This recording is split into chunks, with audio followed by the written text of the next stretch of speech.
Hey everyone, so it's Hearth and welcome back to my channel. So in today's video, we're going to be talking all about weeds in witchcraft.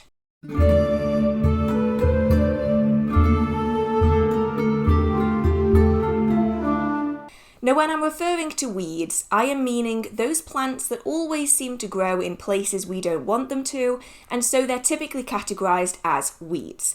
Now, I am not a huge fan of the term weeds, mainly because I think all plants have a use, they have a purpose, and just because a plant doesn't grow where we necessarily want it to grow, that doesn't make it any less significant as a plant. But today we're talking all about those plants that are typically categorized as being weeds, these being Dandelion, Buttercup, daisies, dock, and clover. Now in the future I am hoping to extend this to do other weeds from other countries and different areas, but today we're just going to be doing some traditional British weeds because that is where I am, and that is what is growing absolutely bananas outside right now because the sun is finally shining. Now I know what some of you are thinking. I am not referring to weed as in the smokable plant that a lot of people choose to smoke. I am just referring to the plants that grow in places they're not meant to grow. Let's talk about weeds. Now, unfortunately, the magical properties of weeds are not really that well known. And so within this list that I'm going to be talking about today, some plants have a lot more magical associations and information than others. And that's largely because the use of these plants has been lost over time, or the plant is never really being used that much within magical practice. Now, that's not me saying that no one ever uses these plants, because they definitely do. It just isn't as well documented as some of the other plants. So for instance, you're going to see a massive difference between the associations of clover and buttercup, because one is just documented so much more than the other, and I've spent the last 4 days trying to research this non-stop, and I have really struggled to find information. So I hope that this helps any of you guys out there who really want to do magic with plants that you can just find out and about. Because witchcraft doesn't have to be expensive. It can be something that we undertake on a relatively low budget with just things that we are capable of foraging. Now that being said, I do think it's really important to put a disclaimer here that if you are not a trained herbalist, please do not use these plants for medicine unless you know what you're doing or you've consulted a professional. And secondly, if you aren't exactly certain on whether the plant is what you think it is, please don't use it.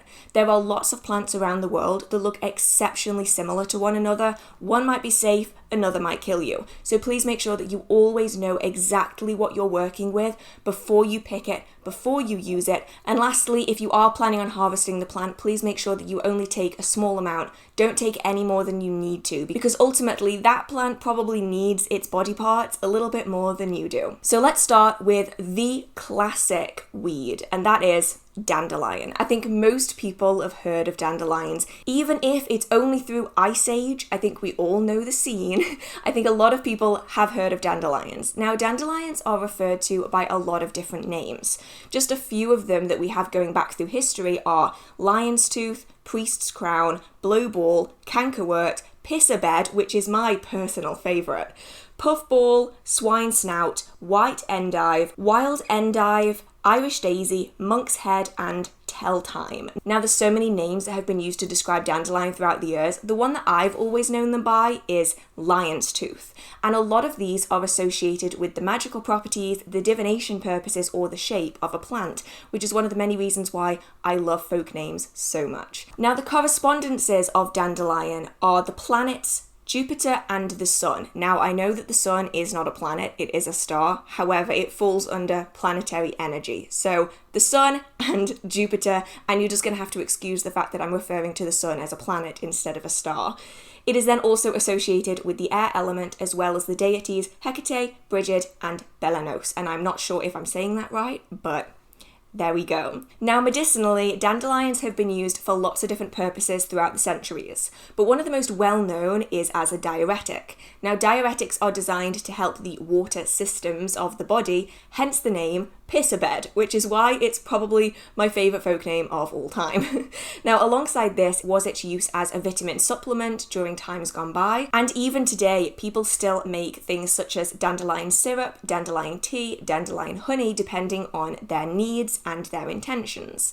So it's still a really popular herbal item. As I mentioned earlier though, please make sure that you do know what you're doing before you start using herbs that you have collected for their medicinal properties. Make sure that it's not interacting with anything else that you're currently using or has the potential to negatively impact a pre-existing health condition. The magical properties are a little bit more interesting, and it's really where my passion lies. So dandelions are well known as being a very early divination tool.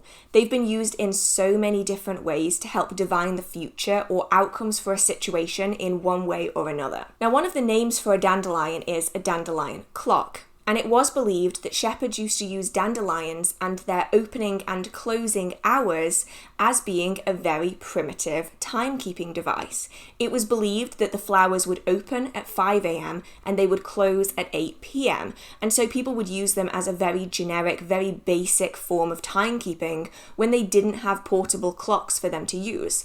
Now, I can't say how accurate this actually is. One day I will have to go out and actually see whether dandelions open their flowers at 5 a.m. and close them at 8 p.m. However, the idea of waking up at 5 a.m. makes me want to cry, so I probably won't do that, but I'd be really interested to see how accurate that actually is. I suspect not very, but it's still a really interesting idea, and it's one of the main reasons why we have the name dandelion clock as a way to represent the dandelion. The seed heads were also used as a very basic barometer, the idea being that if there were still seeds on the seed head, it was quite a calm, still day, but if all of the seeds were gone, then it was quite a stormy day.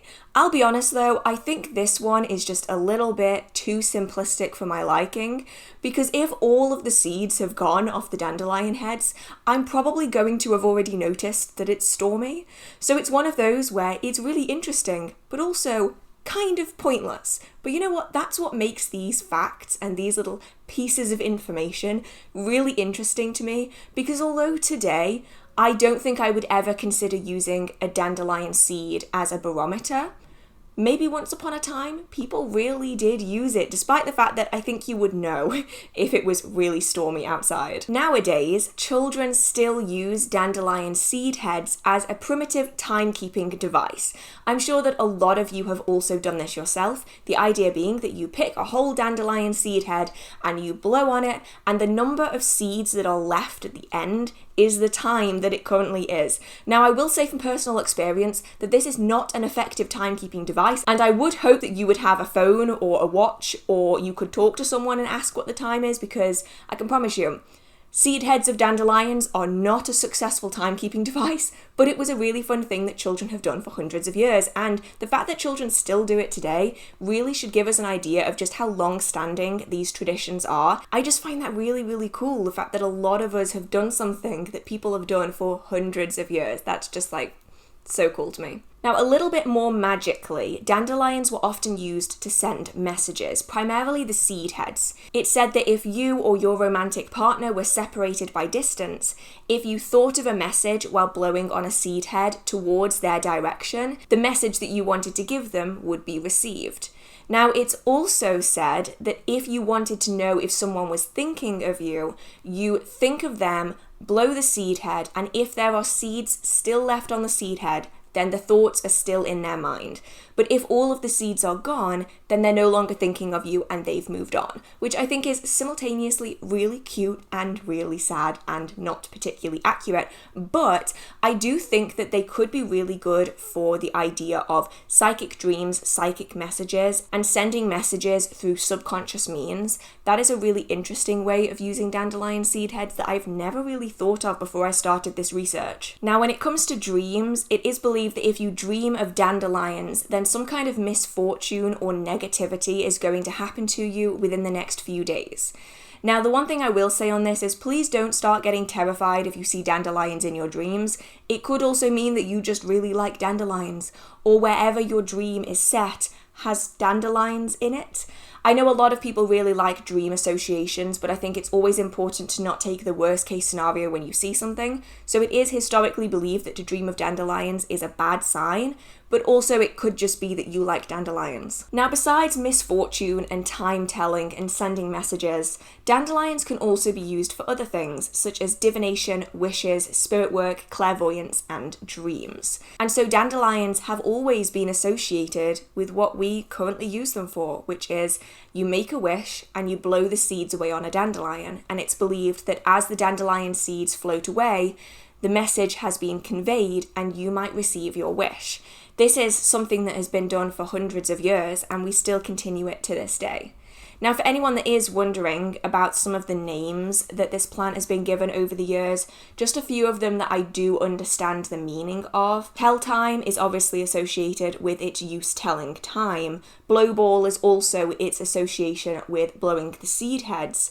Lion's tooth is associated with the actual leaf of the plant, and because its leaves were shaped like lion's teeth, it was believed that the plant would help with dental problems. Whether it actually did or not is a different matter, but people really did believe it. And then obviously you have my favourite, piss a bed, which is because people would actually pee themselves after they had a large quantity of dandelions. So I find it all so fascinating how once you start researching it, everything just starts coming together.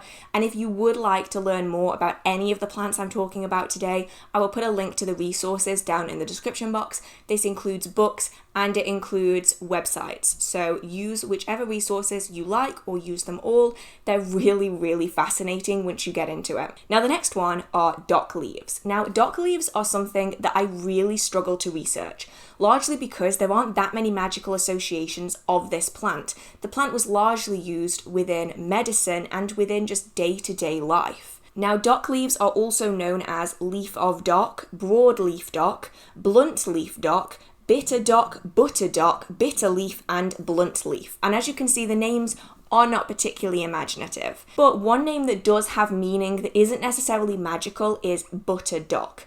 Now, this is mainly because dock leaves are very large and they're typically very broad, and they were initially used as a storage vessel for butter. So you would wrap your butter in dock leaves so that you can then store it effectively without butter going everywhere, because obviously fridge freezers were not a thing. You just had to keep your butter somewhere cool and dry and hope that it didn't go rancid. So people would use dock leaves as a way of wrapping butter so that if it did start melting, it wouldn't make a mess absolutely everywhere, which I think is genius. That is such a smart idea, especially when you see how huge dock leaves can get. They are massive, so it does make a lot of sense. Now, the correspondences for dock are very, very limited because not that many people use it for magical association. The only one that I could find is that it's associated with the planet Jupiter. That's all I could find. Dock leaves were so difficult to research for this video because very little information about them magically really exists. Now, one thing that people do often know about dock leaves is that they're used to treat nettle stings. Now, not just nettle stings, they're also used to assist with burns, especially if you wet them. Now, I'm not actually sure whether dock leaves do anything to help nettle stings or if it's simply an old wives' tale, but nettle and dock do grow very close to one another, and typically if you get stung by a nettle, within a few inches you'll be able to find a dock leaf. The belief is that you take the dock leaf and you rub it vigorously on the nettle sting and it takes away some of the pain. Now, dock leaves are also documented as being wet in cold water, broken up slightly before being placed onto burns. And I'm not sure if this had any actual medicinal function besides being something cold that you could wrap a burn with to assist in its healing. So those are two ways that dock leaves are typically used, and I even remember being told when I was a child that if you want to get rid of a nettle sting, you rub a dock leaf on it. And I have to say, I've never really noticed a huge amount of difference. It seems that within some people it works, within other people it doesn't, and I'm not sure if that is placebo or if that's simply your body's chemistry.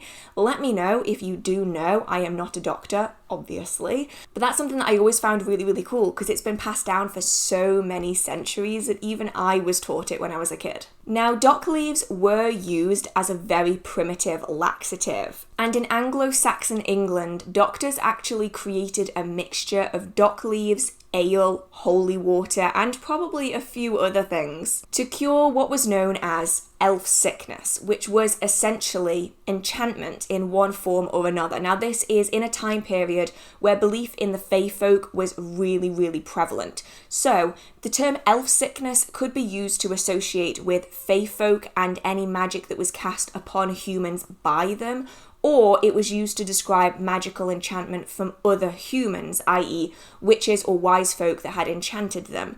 It's kind of difficult to tell which one they were actually referring to. Different sources in different texts will say different things. So it could have been fairy enchantment or it could have been human enchantment. But either which way, dock leaves were used as a form of psychic and spiritual protection and to help undo magical practices that had been cast upon someone. So that could still be a use today, and if you are interested in using dock leaves, it might be worth giving it a go to see how successful it really is. But generally, people use dock for prosperity, success, fertility, healing, and money. This is likely because the leaves are green and broad, and so they're often associated with bills and money. They're also used for lots of healing properties, hence healing, and also they are very, very commonplace. And so you'll often find that plants that grow really rapidly, really frequently, are often associated with fertility for obvious reasons. So next up we have daisies. Now daisies are probably one of the most well-known weeds, and I actually don't even really consider them a weed, because although some people want to rip them out of their lawns, I think it's so pretty when you get daisies in lawns. I think it looks really, really nice. Now daisies have quite a few folk names. These include Day's Eye, Eye of the Day, Soapwort, Oracle Flower, Love Flower, and Little Measure of Love, and that should give you an idea of exactly what daisies are associated with. Now, daisies are associated with a few correspondences, including Venus and the Sun for planets. I still know that the Sun is not a planet, but you know what I'm trying to say. The water element, as well as Artemis, Ostara, Aphrodite, and Freya as deities. But almost any deity that is associated with love, fertility, abundance, and especially mornings and eyes are also really associated with daisies. Now, when it comes to the medicinal properties, it has been believed for hundreds of years that daisies are associated with the eye, and so they were really commonly used for ailments of the eye to assist in treating them, hence the name Day's Eye and Eye of the Day. The belief behind this comes from the fact that daisies will open and close depending on the sunlight and the time of day. And I think a lot of you guys have probably noticed this. If you go out really early in the morning, all of the daisies are still closed. But by midday, all the daisies are open. And then by the time the sun goes down, the daisy heads are all closed again. This is likely to help protect the plant itself from the damage of frosts and animals. But because of its opening and closing nature, people very much associated it with the eye, and so it was used to treat almost every ailment that you can think of with the eye. In ancient Rome, soldiers would actually take daisies with them when they went to battle, because the oil that was extracted from daisy stems was believed to assist in sterilizing bandages for wounds. Now, I don't know if this is actually true in terms of whether it would sterilize anything, but it's just another documentation of plants being so heavily relied on. I think today we rely so much on medicine that we have very much forgotten what plants can do. Whereas historically, plants were the primary form of medicine and assistance. And so whether or not daisies could actually help sterilize bandages, they really believed it enough to actually carry bags of them into battle with them, just in case. And I kind of like that. It's just in case. I'll just take 2 whole bags of daisies with me. Now, typically in England, there is a belief that spring has not sprung until you can place your foot on 12 daisies. And I can probably say that that one rings true. We've had a really slow year this year in England. It's only just started to get hot, and it's already the start of June.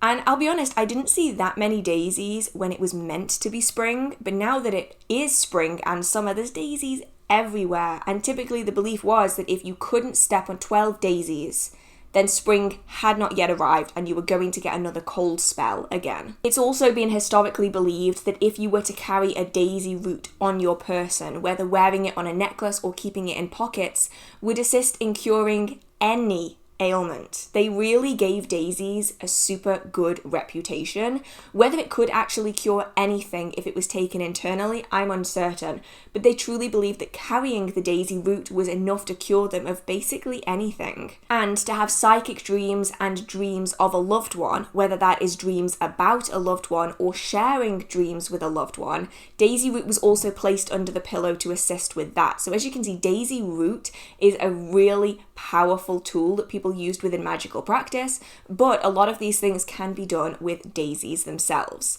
Now, the general magical associations are love, fertility, playfulness, protection of children, luck, lust, positive dreams. It's also commonly used for divining the future of a relationship. I think a lot of you have played the game He Loves Me Not, where you pick the petals of a daisy one after the other, and whatever you end up with is a very simple form of oracle or divination.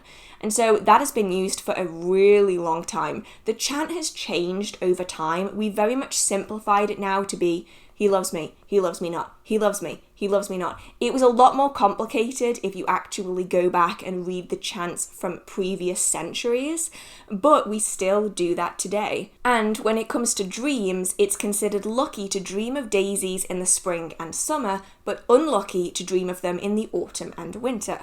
I'm not entirely certain on the why, but it's still interesting to think about. But once again, if you do dream of daisies, it doesn't necessarily mean anything. I would say if you are looking into dream interpretation, repetition is key. If you get the same symbolism in the same dream again and again and again, then it's definitely something to look into. Sometimes you might just have a dream where you're sitting in a field with daisies, and it just means that you wanted to sit in a field with daisies. Next up, we have Buttercup, which is actually the most difficult one for me to research because barely anyone works with buttercups, and it's likely because they are quite dangerous.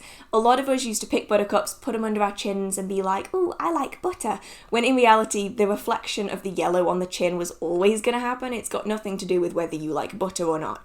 But buttercups are actually really harmful if you do use them incorrectly. The sap of buttercup can actually cause severe burns on the skin, and it's often documented that farm animals like sheep and cows won't actually eat buttercups by themselves because they do have such an acidic, acrid quality to them, which is something that you could use in magic, but we'll get to that. There's lots of different names for buttercups. Some of them include frog's foot, toe of frog, king's cup, gold knobs, I love that one, leopard's foot, and cuckoo bud. Now, frog's foot and toe of frog are associated with the shape of the leaves and also the location where buttercups grow. You'll often find that frogs are really common in locations where buttercups are really prevalent. Some of these are based on the shape of the flower, such as king's cup and gold cup. They're associated with the shape and the colour of the flower bud, and especially the flower when it's in bloom. Now, the term buttercup may actually have come from a giant misconception. That was that people believed that the more buttercups a cow ate, the more yellow the butter could become from that cow.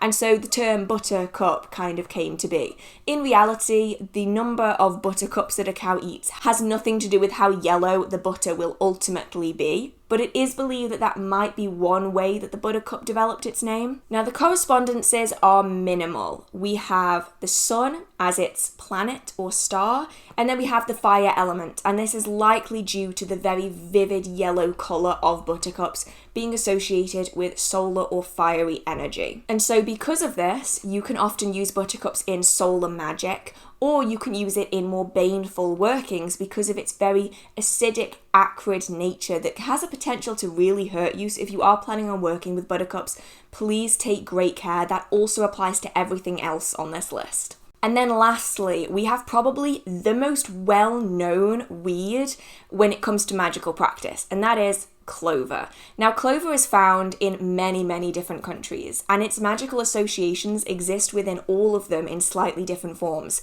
Today I'm going to be focusing primarily on its use within the UK and England, but obviously that is going to vary depending on where you live, so it's well worth checking out the magical associations depending on where you are. Now, there's a few names for clover. These include honeystalks, semen of Aries, three-leafed grass, and trefoil. Now, a trefoil is essentially just a three-leaved plant, and because clover is commonly found in its three-leaf variety, it's also known as trefoil. Now, there are actually quite a few correspondences this time, although some of them do seem to contradict one another.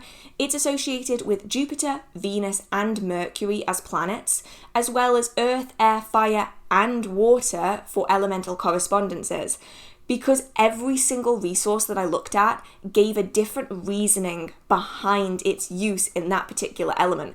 So depending on how you feel about the plant, you can vary which element it's associated with. I would probably typically use it to represent earth and fire, but obviously that is based on my own use of the plant, and that's going to very much vary depending on where you are in the world and why you're using it. Now, throughout the centuries, there have been so many different belief systems surrounding this plant, and especially surrounding the number of leaves that it actually has. Now, clover is commonly found in its three-leaf form, which is typically what we see on a day-to-day basis. And this is typically used to represent protection, good fortune, love, exorcism, success, prosperity, psychic dreams, and fairy encounters. Now, fairy encounters are most commonly associated with the very famous four-leaf variety, what's known as a lucky clover. Now, these do happen naturally, although they are quite unusual, and there are lots of other plants that look like clover that aren't actually clover.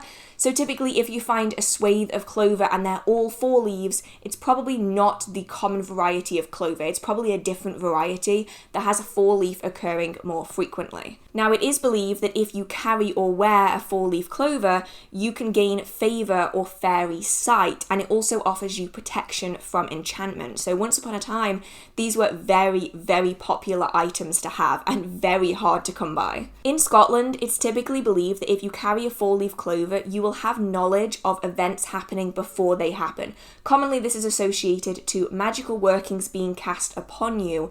You will have knowledge of that before it actually happens. And so clover is very closely associated with knowledge and wisdom. In northern England, four-leaf clovers were commonly placed in dairies and farms to assist in blocking any negative enchantments that were intended to be placed upon the animals and the crops. And this is primarily seen within the medieval period, where a lot of people were worried about witches and other magical folk enchanting and negatively impacting their livelihood, essentially, because if you were a farmer, that was all you had, and you had to have a good crop. You had to have healthy animals. And so four-leaf clovers were commonly kept in these working environments to protect them from negative enchantment. In Cornwall, it was believed that if you had a four-leaf clover and you placed it to your head, you had the ability to see the fae folk, the good neighbours, fairies, and you had the potential to not only see them, but to gain favour with them and to also travel safely to their realm, which is something that is very rarely documented. Usually any documentation of people travelling to the fairy realm, it was under duress, they didn't have a choice, they got there accidentally and then they got stuck. Whereas these stories with four-leaf clovers show that the people not only were able to travel there, but were able to do so safely and return, which is something that is not very well documented in any other circumstance other than with a four-leaf clover. Now, it's not only four-leaf clovers that have significance, it's also two-leaf clovers, but these don't really get spoken about nearly enough. And I think it's because they're slightly more common than four-leaf clovers, so people put four-leaf clovers as being like top tier as a plant, when really two-leaf clovers are also quite unusual and can be used in magic, particularly when you're working with two people or a romantic relationship. Now, this stretches beyond the UK. In Italy, Switzerland, and France, it's all believed that two-leaf clovers are associated with love, happiness, and good luck in love. The idea being that each of the leaves represents an individual within that relationship, and so depending on how you treat that plant, it will alter the outcome of a particular relationship. In Cambridgeshire, Norfolk, and Suffolk, there's a common charm that was pretty well known that was designed to use a two-leaf clover to assist in finding the name of a future partner.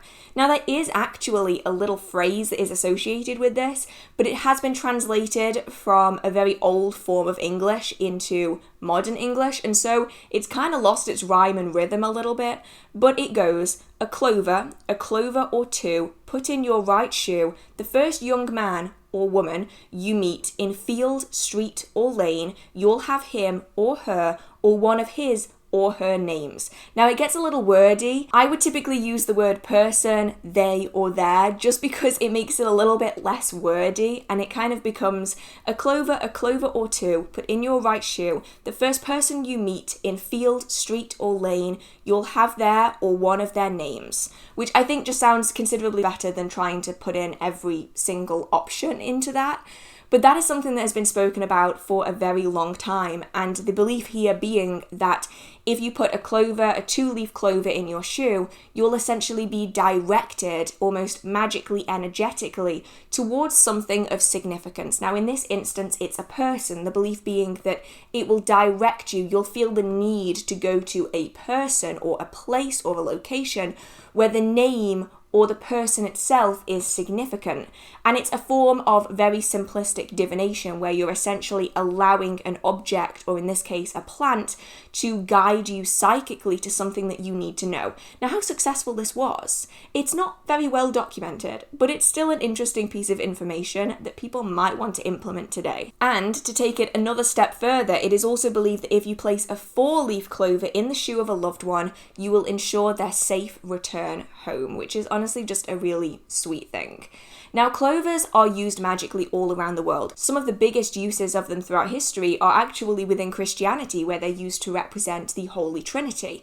But they're also seen within folk magics and druidic practices as well, where they're commonly used as a charm to help protect against negative energy and spirits. So generally, clover is a very well-used plant. There's lots of history of its use all around the world, and that is just a small fraction of it. If you would like me to do a full video on any of these plants, I would absolutely love to, because there is so much folk history that I didn't want to cram it all into one video and for it to be just a little bit overwhelming. But those are the weeds that I have to talk about today, and I really enjoyed researching them, even if it was a little bit tricky. Unfortunately, there's not really that much information out there, but I think it's really good to take a look at plants that are a lot easier for us to find. There's a lot of books out there that refer to very expensive, very far-flung regions of the world, or very difficult to find plants. And it's really important to remember that witchcraft isn't about how much money you spend. It isn't about how far away you buy items from. It's about finding the significance and the correspondence and the energy within everything around you. And there's so much that you can find on your doorstep that you could use magically, and you can use it very successfully. So obviously this isn't going to apply to that many people around the world, because it's going to entirely depend on the kind of weeds that you have in your area. But especially in the UK and in Europe and in North America, you guys might find this really useful, because these plants are pretty widespread. And if you can look into more of the history, I would really recommend that you do, because some of it is so fascinating. Some of it I couldn't include in this video because it's a little more than PG, but I hope that you guys did enjoy this video. If you have any weeds or any plants that you would like me to talk about in the future, feel free to put them down in the comment section. I really enjoy doing videos on plants. It's something that I really enjoy researching and learning about, so if you do have any, feel free to put them down there. If you did like this video, feel free to give it a like. It really means so much to me. If you do have any questions, comments, concerns, video ideas, or you just want to chit chat with the community, feel free to put a comment down in the comment section. If you would like to talk more about plants, we do have a Discord server. The link is in the description box. And if you do enjoy the magical content on this channel or in this video, feel free to hit subscribe. I do try my best to post magical content every single week. So I hope you guys are all staying safe. I hope you have a marvelous magical day, and I will see you in the next video. Bye! So I'll be honest with you guys, I am attempting to film this video in the singular hour I have between now and my dentist's appointment. And I threw on a dress because it is like 26 degrees outside and my wardrobe is not equipped for summer. I am good in that range between spring and summer and autumn. You know, where it's not quite warm enough to be summer, but it's not quite cold enough to be spring or autumn. Yeah, my wardrobe fits in those tiny little gaps. And now that it's 26 degrees, I have nothing to wear. So I'm wearing a dress. And if you've been here for a while, or you've been on my vlogs and my second channel, you will know that I hate wearing dresses, but I have to. And then I realised the dress had red in it, so then I couldn't do my normal green eyeshadow. So then I was like, I'll try red eyeshadow, and I absolutely hate it. So we're just gonna have to sit here and pretend as though I look put together because it is currently like 12 p.m. on Tuesday. So I have a dentist's appointment in an hour, and then I have to fully edit this video for tomorrow. So who is good at decision making? I am. Who is good at timing? I am. So we're going to give this a go. We're talking about weeds, and not the fun kind of weed, the other kind of weed. You know, the plants that no one likes? Those. I'm finished. 3 sheets of paper. This took me so long. I've been trying to finish this script since Friday. So I had this idea while sitting out on this beautiful lookout spot over the entirety of like England. Like you can see all the way to Wales. And I looked down and there was just like a bunch of weeds. And I was like, I know exactly what I need to do next. And then I spent the next week trying to figure out how on earth I was going to write this script, because some of these things have zero information. Like buttercups are not mentioned hardly anywhere. And I wanted to film this on Saturday. I couldn't. I wanted to film this on Sunday. I couldn't. I tried filming it yesterday, but I didn't have enough information. So I spent all of last night getting this information off this really old wordy book. And now we have a video, and hopefully I can get this finished for you guys by tomorrow. Hopefully. And I took my hair out of plaits way too soon, and it's kind of just gone all like, So if any of you who were saying use the curly girl method, it's not really going to work for me because my hair isn't naturally curly. My hair is wavy.